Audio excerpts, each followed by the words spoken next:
Parábolas de Jesus, capítulo 13. Um sinal de grandeza. A uns que confiavam em si mesmo, crendo que eram justos e desprezavam os outros, dirigiu Cristo a parábola do fariseu e do publicano. O fariseu sobe ao templo para adorar, não porque sente ser pecador necessitado de perdão, mas por julgar-se justo e esperar obter elogio. Considera sua adoração um ato meritório, que o recomendará a Deus. Simultaneamente dará ao povo uma demonstração elevada de sua piedade. Espera assegurar-se o favor de Deus e dos homens. Sua adoração é motivada pelo interesse próprio. Está cheio de louvor próprio. Isso é evidente em seu olhar, porte e oração. Apartando-se dos outros, como se quisesse dizer: não te chegues a mim, porque sou mais santo do que tu. Põe-se de pé e ora consigo. Isaías capítulo 65, verso 5. Todo satisfeito consigo mesmo, pensa que Deus e os homens o consideram com igual complacência. Ó Deus, graças te dou, disse, porque não sou como os demais homens, roubadores, injustos e adúlteros, nem ainda como este publicano. Julga seu caráter, não pelo caráter santo de Deus, mas pelo caráter de outros homens. Seu espírito desvia-se de Deus para a humanidade. Este é o segredo de sua satisfação própria. Prossegue numerando suas boas ações. Jejuo 2 vezes na semana e dou os dízimos de tudo quanto possuo. A religião do fariseu não toca a alma, não atenta para o caráter semelhante ao de Deus, nem para o coração cheio de amor e misericórdia. Dá-se por contente com uma religião que só se refere à vida exterior. Sua justiça lhe é própria. É o fruto de suas próprias obras, e é julgado por um padrão humano. Todo aquele que em si mesmo confia que é justo, desprezará os demais. Como fariseu, julga a si próprio por outros homens, julga os outros por si. Sua justiça é avaliada pela deles, e quanto piores, tanto mais justo parece ele. Sua justiça própria leva-o a acusar. Os demais homens condenam ele como transgressores da lei de Deus. Deste modo manifesta o próprio espírito de Satanás, o acusador dos irmãos. Impossível lhe é, neste espírito, entrar em comunhão com Deus. Volta para sua casa, privado da bênção divina. O publicano entrou no templo juntamente com outros adoradores, mas, como se fosse indigno de tomar parte na devoção, apartou-se logo deles. Estando em pé, de longe nem ainda queria levantar os olhos ao céu, mas batia no peito, em profunda angústia e aversão própria. Sentia que transgredira a lei de Deus e era pecador e poluído. Não podia esperar nem mesmo piedade dos circunstantes, porque todos o observavam com desprezo. Sabia que em si não tinha méritos para recomendá-lo a Deus, e em absoluto desespero clamou: ó Deus, tem misericórdia de mim, pecador. Não se comparou com os outros. Esmagado por um senso de culpa, estava como que só, na presença de Deus. Seu único desejo era alcançar paz e perdão. Sua única súplica, à mercê de Deus. E foi abençoado. Digo-vos, disse Cristo, que este desceu justificado para casa, e não aquele. O fariseu e o publicano representam os dois grandes grupos em que se dividem os adoradores de Deus. Seus primeiros representantes encontram-se nos 2 primeiros filhos nascidos neste mundo. Caim julgava-se justo e foi a Deus com uma simples oferta de gratidão. Não fez confissão de pecado, nem reconheceu que carecia de misericórdia. Abel, porém, foi com o sangue que apontava ao Cordeiro de Deus. Foi como pecador que confessava estar perdido. Sua única esperança era o imerecido amor de Deus. O Senhor se agradou de seu sacrifício, mas de Caim e de sua oferta não se agradou. A intuição de necessidade, o reconhecimento de nossa pobreza e pecado é a primeira condição para sermos aceitos por Deus. Bem-aventurados os pobres de espírito, porque deles é o reino dos céus. São Mateus capítulo 5, verso 3. Para cada um dos grupos representados pelo fariseu e o publicano, há uma lição na história do apóstolo Pedro. Na primeira parte de seu discipulado, Pedro tinha-se por forte. Semelhante ao fariseu, não era aos seus olhos como os demais homens. Quando Cristo, na noite em que foi traído, preveniu seus discípulos: Todos vós esta noite vos escandalizareis em mim. Pedro retrucou confiantemente: ainda que todos se escandalizem, nunca porém eu. São Marcos capítulo 14, versos 27 e 29. Pedro não conhecia o perigo que o ameaçava. A confiança própria enganou. Julgou-se capaz de resistir à tentação, mas poucas horas depois veio a prova, e com blasfêmia e perjúrio negou seu Senhor. Quando o cantar do galo lhe lembrou as palavras de Cristo, surpreso e atônito pelo que acabava de fazer, voltou-se e olhou a seu mestre. Simultaneamente, Cristo olhou a Pedro, e sob aquele olhar aflito em que se misturavam amor e compaixão por ele, Pedro conheceu-se. Saiu e chorou amargamente. Aquele olhar de Cristo lhe partiu o coração. Pedro chegara ao ponto decisivo, e amargamente se arrependeu de seu pecado. Foi como publicano em sua contrição e arrependimento, e como publicano achou também graça. O olhar de Cristo lhe assegurou o perdão. Findou aí sua confiança própria. Nunca mais foram repetidas as velhas asserções jactanciosas. Depois da ressurreição, 3 vezes provou Cristo a Pedro. Simão, filho de Jonas, disse: amas-me mais do que estes? Pedro agora não se exaltou sobre os irmãos, apelou àquele que podia ler o coração. Senhor, respondeu, tu sabes tudo, tu sabes que eu te amo. João capítulo 21, versos 15 e 17. Recebeu então sua incumbência. Foi-lhe apontada uma obra mais ampla e mais delicada que dantes. Cristo lhe ordenou apacentar as ovelhas e os cordeiros. Confiou-lhe ao cuidado as almas pelas quais o Salvador depusera a vida. Deu Cristo a Pedro a maior prova de estar convencido de sua reabilitação. O discípulo, outrora inquieto, jactancioso, confiante em si mesmo, tornara-se submisso e contrito. De hora avante seguiu seu Senhor em abnegação e sacrifício próprio. Era participante dos sofrimentos de Cristo. E quando ele se assentar no trono da glória, Pedro será um participante da mesma. O mesmo mal que levou Pedro à queda e excluiu da comunhão com Deus o fariseu, torna-se hoje a ruína de milhares. Não é tão ofensivo a Deus nem tão perigoso para a alma humana como o orgulho e a presunção. De todos os pecados, é o que menos esperança incute e o mais irremediável. A queda de Pedro não foi repentina, mas gradual. A confiança em si mesmo induziu a crença de que estava salvo e desceu, passo a passo, a vereda descendente até negar a seu mestre. Jamais podemos confiar seguramente em nós mesmos ou sentir, aquém do céu, que estamos livres da tentação. Nunca se deve ensinar aos que aceitam o Salvador, conquanto sincera sua conversão, que digam ou sintam que estão salvos. Isto é enganoso. Deve-se ensinar cada pessoa a acariciar esperança e fé. Mas, mesmo quando nos entregamos a Cristo e sabemos que Ele nos aceita, não estamos fora do alcance da tentação. A palavra de Deus declara: muitos serão purificados e embranquecidos e provados. Daniel capítulo 12, verso 10. Só aquele que sofre a tentação receberá a coroa da vida. Os que aceitam a Cristo e dizem em sua primeira confiança: estou salvo, estão em perigo de depositar confiança em si mesmos. Perdem de vista sua fraqueza e necessidade constante do poder divino.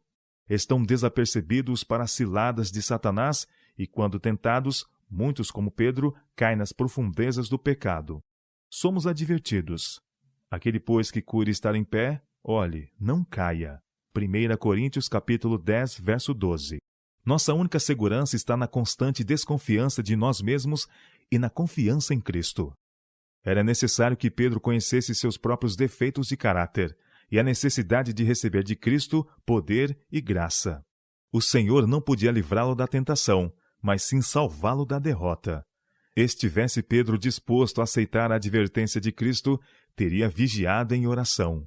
Teria andado com temor e tremor para que seus pés não tropeçassem, e teria recebido o auxílio divino, de modo que Satanás não teria alcançado a vitória.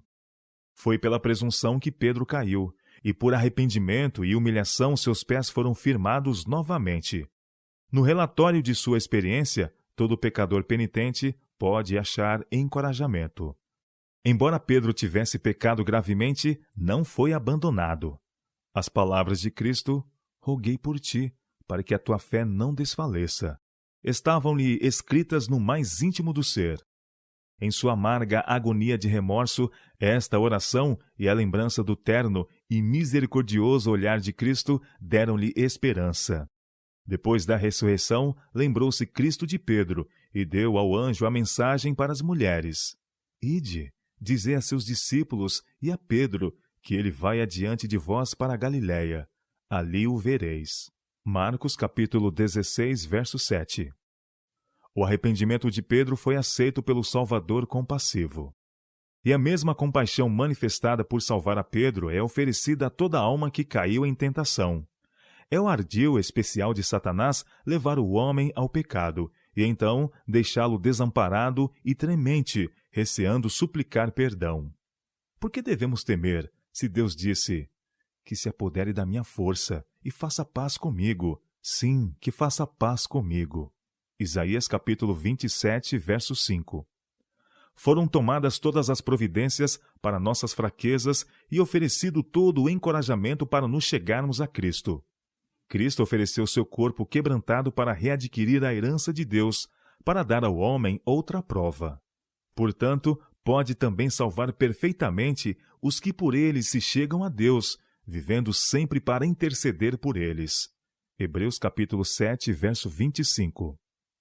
Por sua vida imaculada, obediência e morte na cruz do Calvário, intercedeu Cristo pela raça perdida. E agora, o príncipe de nossa salvação não intercede por nós como o mero peticionário, mas como um conquistador que reclama a vitória.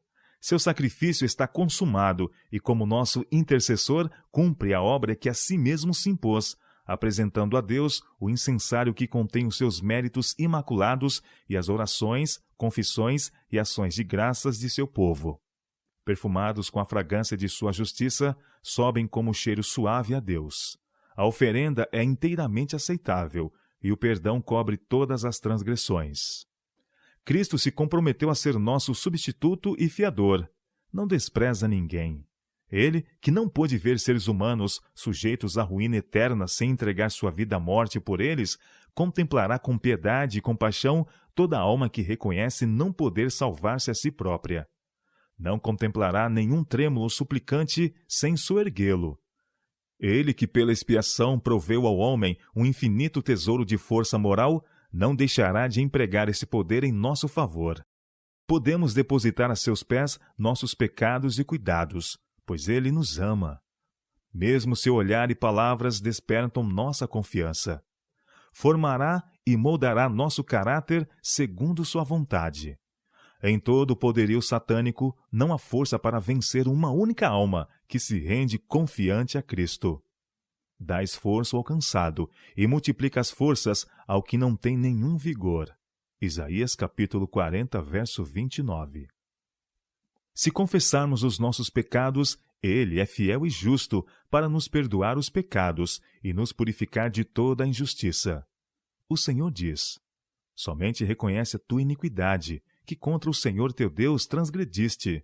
Então espalharei água pura sobre vós, e ficareis purificados de todas as vossas imundícias, e de todos os vossos ídolos vos purificarei. 1 João capítulo 1, verso 9, Jeremias capítulo 3, verso 13 e Ezequiel capítulo 36, verso 25. Todavia precisamos ter conhecimento de nós mesmos, conhecimento que resultará em contrição, antes de podermos achar perdão e paz. O fariseu não sentia convicção de pecado. O Espírito Santo não podia nele atuar.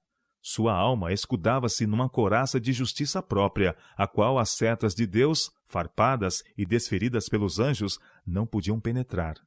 Cristo só pode salvar quem reconhece ser pecador.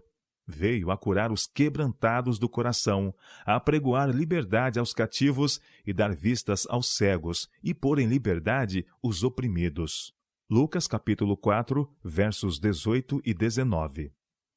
Mas não necessitam de médico os que estão sãos. Lucas capítulo 5, verso 31. Precisamos conhecer nossa verdadeira condição, do contrário não sentiremos nossa carência do auxílio de Cristo. Precisamos compreender nosso perigo, senão não correremos ao refúgio. Precisamos sentir a dor de nossas feridas, senão não desejaremos cura. O Senhor diz: como dizes, rico sou e estou enriquecido e de nada tenho falta. E não sabes que és um desgraçado e miserável e pobre e cego e nu. Aconselho-te que de mim compres ouro provado no fogo, para que te enriqueças, e vestidos brancos para que te vistas, e não apareça a vergonha da tua nudez, e que unjas os teus olhos com colírio, para que vejas. Apocalipse capítulo 3, versos 17 e 18. O ouro provado no fogo é a fé que opera por amor. Somente isto nos pode pôr em harmonia com Deus. Podemos ser ativos, podemos executar muito trabalho, mas sem o amor, amor como o que há no coração de Cristo, jamais podemos ser contados na família celestial. Nenhum homem pode de si mesmo entender seus erros. Enganoso é o coração, mais do que todas as coisas, e perverso. Quem o conhecerá? Jeremias capítulo 17, verso 9. Lábios podem exprimir uma pobreza de alma que o coração não reconhece. Ao passo que fala Deus de pobreza de espírito, pode o coração ensoberbecer-se com a presunção de sua humildade superior e exaltada justiça. Só de um modo o verdadeiro conhecimento do próprio eu pode ser alcançado. Precisamos olhar a Cristo. O desconhecimento dele é que dá aos homens uma tão alta ideia de sua própria justiça.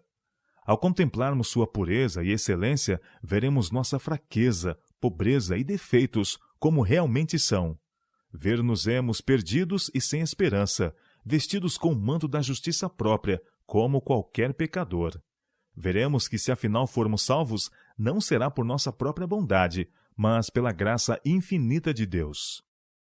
A oração do publicano foi ouvida porque denotava submissão, empenhando-se para apoderar-se da onipotência. O próprio eu nada parecia ao publicano senão vergonha. Assim precisa ser considerado por todos os que buscam a Deus. Pela fé, fé que renuncia a toda a confiança própria, precisa o necessitado suplicante apropriar-se do poder infinito. Nenhuma cerimônia exterior pode substituir a simples fé e a renúncia completa do eu. Todavia, ninguém se pode esvaziar a si mesmo do eu. Somente podemos consentir em que Cristo execute a obra. Então, a linguagem da alma será: Senhor, toma o meu coração, pois não posso dar. É tua propriedade. Conserva-o puro, pois não posso conservá-la para ti. Salva-me a despeito de mim mesmo, tão fraco e tão dessemelhante de Cristo. Molda-me, forma-me e eleva-me a uma atmosfera pura e santa, onde a rica corrente de teu amor possa fluir por minha alma. Não é só no princípio da vida cristã que esta entrega do eu deve ser feita. Deve ser renovada a cada passo dado em direção do céu. Todas as nossas boas obras dependem de um poder que não está em nós. Portanto, deve haver um contínuo almejar do coração após Deus, uma contínua, fervorosa, contrita confissão de pecado e humilhação da alma perante Ele. Só podemos caminhar com segurança por uma constante negação do próprio eu e confiança em Cristo. Quanto mais nos achegarmos a Jesus e mais claramente discernirmos a pureza de seu caráter, tanto mais claramente discerniremos a extraordinária malignidade do pecado e tanto menos teremos a tendência de nos exaltar. Aqueles a quem o céu considera santos são os últimos a alardear sua própria bondade. O apóstolo Pedro tornou-se um fiel servo de Cristo e foi grandemente honrado com luz e poder divinos, e tomou parte ativa na edificação da Igreja de Cristo. Entretanto, Pedro jamais se esqueceu da tremenda experiência de sua humilhação. Seu pecado foi perdoado. Contudo, bem sabia que unicamente a graça de Cristo lhe podia valer naquela fraqueza de caráter que lhe ocasionou a queda. Em si mesmo, nada achava de que se gloriar. Nenhum dos apóstolos e profetas jamais pretendeu estar isento de pecado. Homens que viveram mais achegados a Deus, homens que sacrificariam antes a vida a cometer conscientemente uma ação injusta, homens que Deus honrou com luz e poder divinos, confessaram a pecaminosidade de sua natureza. Nunca confiaram na carne. Nunca pretenderam ser justos em si mesmos, mas confiaram inteiramente na justiça de Cristo. O mesmo se dará com todos os que contemplam a Cristo. A cada avanço na experiência cristã, nosso arrependimento aprofundar-se-á. Justamente aqueles a quem Deus perdoou e reconhece como seu povo, diz ele: Então vos lembrarei dos vossos maus caminhos e dos vossos feitos, que não foram bons, e tereis nojo em vós mesmos das vossas maldades e das vossas abominações. Ezequiel capítulo 36, verso 31. Outra vez diz: Estabelecerei o meu concerto contigo, e saberás que eu sou o Senhor, para que te lembres e te envergonhes, e nunca mais abras a tua boca, por causa da tua vergonha, quando me reconciliar contigo de tudo quanto fizeste, diz o Senhor Jeová. Ezequiel capítulo 16, versos 62 e 63. Então nossos lábios não se abrirão para nos gloriarmos. Saberemos que só em Cristo temos suficiência. Faremos nossa a confissão do apóstolo: Eu sei que em mim, isto é, na minha carne, não habita bem algum. Longe esteja de mim gloriar-me, a não ser na cruz de nosso Senhor Jesus Cristo, pela qual o mundo está crucificado para mim e eu para o mundo. Romanos capítulo 7, verso 18 e Gálatas capítulo 6, verso 14. Em harmonia com esta experiência está o mandamento: Operai a vossa salvação com temor e tremor, porque Deus é que opera em vós tanto o querer como o efetuar, segundo a sua boa vontade. Filipenses capítulo 2, versos 12 e 13. Deus não lhe ordena temer que deixará de cumprir suas promessas, que sua paciência se cansará ou que sua compaixão há de faltar. Tema que sua vontade não seja mantida em sujeição à vontade de Cristo, que seus traços de caráter herdados e cultivados lhe dominem a vida. Porque Deus é que opera em vós tanto o querer como o efetuar, segundo a sua boa vontade. Tema que o próprio eu se interponha entre sua alma e o grande artífice. Tema que sua obstinação frustre o elevado propósito que, por seu intermédio, Deus deseja alcançar. Tema confiar na própria força. Tema retirar da mão de Cristo a sua mão e tentar caminhar a vereda da vida em sua presença permanente. Precisamos evitar tudo quanto estimule o orgulho e a presunção. Portanto, devemos acautelar-nos de fazer ou receber lisonjas ou louvores. Lisonjear é a obra de Satanás. Procede ele tanto com bajulações quanto acusando e condenando. Deste modo, procura causar a ruína da alma. Aqueles que louvam os homens são usados por Satanás como agentes seus. Esquivem-se os obreiros de Deus de toda palavra de elogio. Elimine-se de vista o próprio eu. Cristo somente deve ser exaltado. Dirija-se todo o olhar e acenda o louvor de cada coração àquele que nos ama e em seu sangue nos lavou dos nossos pecados. Apocalipse capítulo 1, verso 5. A vida em que é acariciado o temor do Senhor não será uma vida de tristeza e melancolia. É a ausência de Cristo que torna triste a fisionomia e a vida uma peregrinação de gemidos. Quem muito se considera e está cheio de amor próprio, não sente a necessidade de união vital e pessoal com Cristo. O coração que não caiu sobre a rocha vangloria-se de sua integridade. Os homens desejam uma religião dignificada, desejam caminhar numa vereda bastante espaçosa para admitir seus bons predicados. Seu amor próprio e sua ambição de popularidade e elogio excluem do coração o Salvador, e sem ele só há melancolia e sombra. Mas Cristo, habitando na alma, é uma fonte de alegria. Para todos que o aceitam, a nota predominante da palavra de Deus é o regozijo. Porque assim diz o alto e o sublime, que habita na eternidade e cujo nome é santo. Num alto e santo lugar habito, e também com contrito e abatido de espírito, para vivificar o espírito dos abatidos e para vivificar o coração dos contritos. Isaías capítulo 57, verso 15. Foi quando Moisés estava oculto na fenda da rocha que mirou a glória de Deus. E quando nos escondemos na rocha partida, é que Cristo nos cobrirá com sua mão traspassada, e ouviremos o que o Senhor diz a seus servos. A nós, como a Moisés, Deus se revelará como misericordioso e piedoso, tardio em iras e grande em beneficência e verdade, que guarda a beneficência em milhares, que perdoa a iniquidade e a transgressão e o pecado. Êxodo capítulo 34, versos 6 e 7. A obra da redenção envolve consequências das quais é difícil ao homem ter qualquer concepção. As coisas que o olho não viu, e o ouvido não ouviu, e não subiram ao coração do homem, são as que Deus preparou para os que o amam. 1 Coríntios capítulo 2, verso 9. Aproximando-se o pecador da cruz erguida e prostrando-se ao pé da mesma, atraído pelo poder de Cristo, dá-se uma nova criação. É-lhe dado um novo coração. Torna-se uma nova criatura em Cristo Jesus. A santidade acha que nada mais há para requerer. Deus mesmo é justificador daquele que tem fé em Jesus, e aos que justificou, a estes também glorificou.